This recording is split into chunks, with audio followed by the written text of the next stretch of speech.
audit done by Westbrook and Company, a CPA firm out of Richmond, Missouri, and they annually do a complete financial audit according to statutory requirements.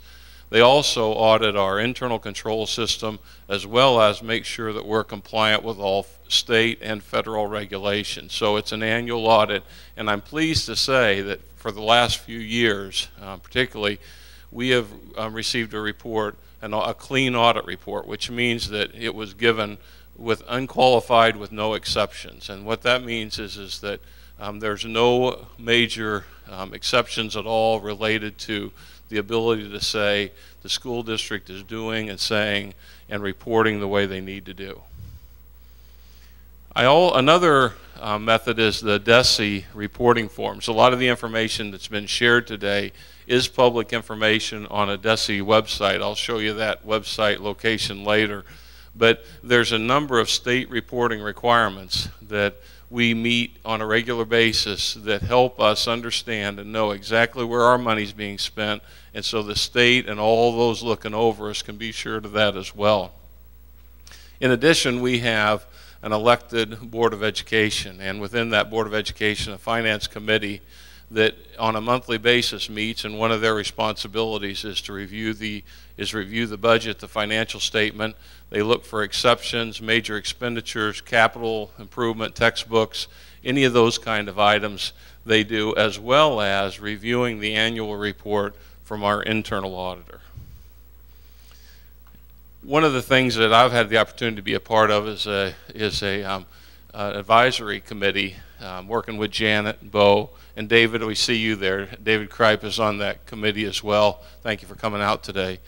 But what that's done is we're not in every detail. There's no question. But as members of the community, we've been allowed to kind of pull the covers back on the city, on the council, or I'm sorry, on the school district finances. And so that's been a great opportunity for us to do it. And probably the last thing, Janet mentioned this, is that our bond rating improved. And to go from A- to A+, I've never been in that range, so let me talk to you about that. There's something in between there called an A, too. That's actually a two-step improvement in our bond rating, which is an independent, financially based review of our situation that allows us to have improved interest rates and shows that our school district is financially stable. We do have issues coming forward, but I want to say that we've been prudent with the data that we've had. So regarding frequently asked questions, I think that there are questions in the community, and I'm going to just take a couple more minutes to talk about some of those.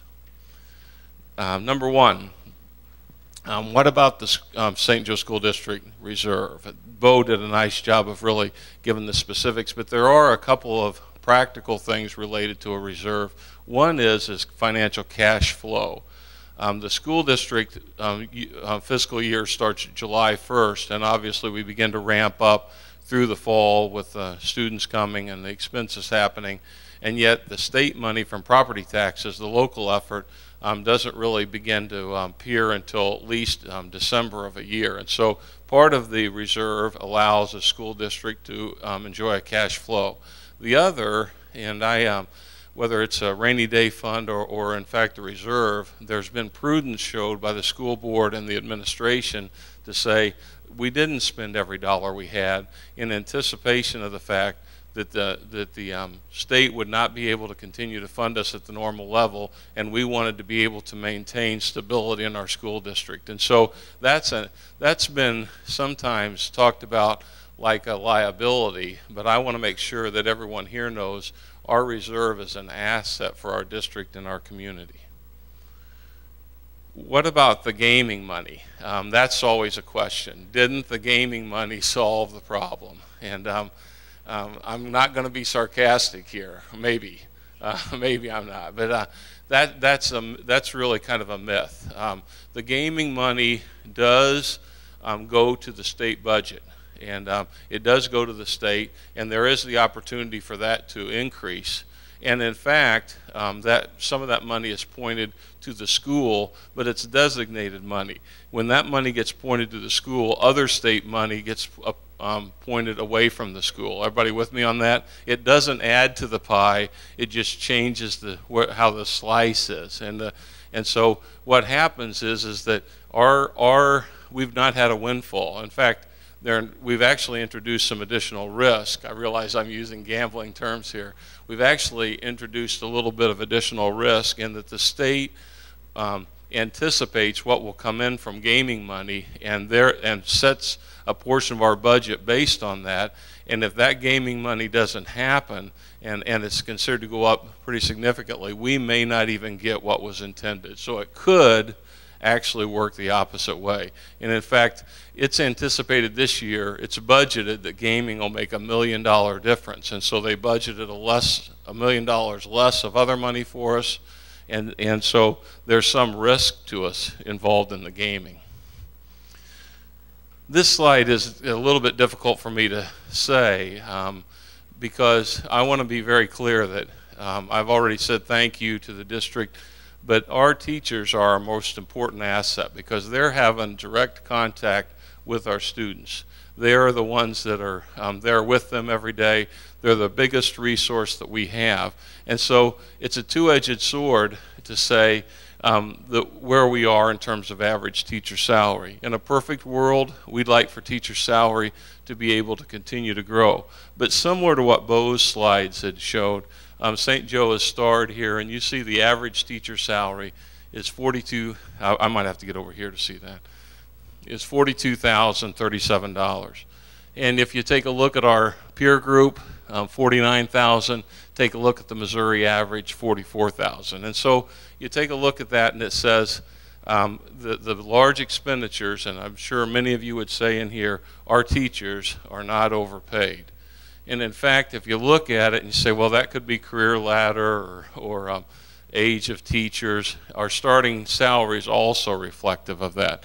Our starting teacher salary is $33,200, and if you just take a look down through there, we're the lowest of the peer group. In fact, the average excluding St. Joe is $34,638. And part of that's planned. We as a district, recognizing the condition we're in, our target is to be within 95% of what we are in Kansas City. We currently are at 95.8% of what the peer group in Kansas City is. But I just want to make sure that a solution is this to any of our issues is not that our teachers are overpaid. Everybody with me on that? Our teachers are not overpaid. In fact, thank you, teachers, for what you're doing in our district. Similarly, I want to talk about administration, cut administration. And I want to remind us the important role that the administrators perform in our district and give some perspective to that. Currently, our administrative expenses are the 57th lowest percentage of the 520. We're nearly in the bottom 10% of administrative expenses within school districts in the state of Missouri. And I've got a couple slides here to talk about this. And the last one, probably the most poignant, but I'm not dodging any of them. St. Joe is in the middle here, 6.6 in the middle of the slide at the very bottom. Basically, 6.6% of our administrative expense as a percent of total expenses.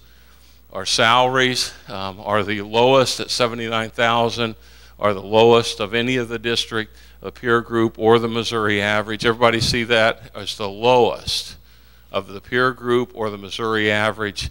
And even more telling of all is the per student salary is $338, which is lower significantly by almost 10% than any of the other districts. So we administratively,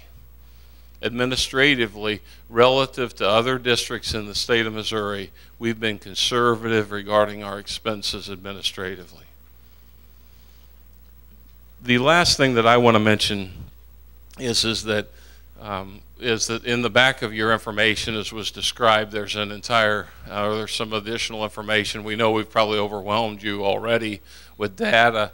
In addition, there is a website I referred to earlier. The DESE website is there, and it's on your information. If you want to look up any of these data, it's very public, very transparent information, and that's what we